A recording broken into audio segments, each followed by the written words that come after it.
ಒಂದೂರಲ್ಲಿ ಒಬ್ಬ ರಾಜ ಇದ್ದ. ಆ ರಾಜ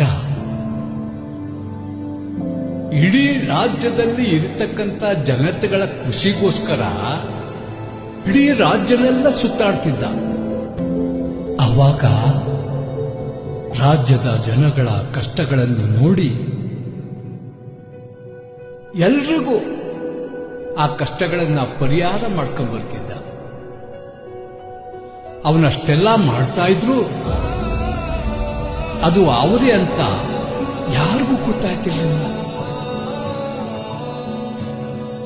ಸದಾ ನಗುಮುಖದಲ್ಲೇ ಎಲ್ಲರೂ ಮಾತಾಡ್ತಿದ್ದ, ಪ್ರೀತಿ ಮಾಡ್ತಿದ್ದ. ಜನಗಳಿಗೆ ಆ ರಾಜನ್ ಕಂಡ್ರೆ ತುಂಬಾ ಅಭಿಮಾನ. ಬದುಕಿದ್ರೆ ಆ ರಾಜ್ಕುಮಾರನ್ ತರ ಬದುಕಬೇಕು.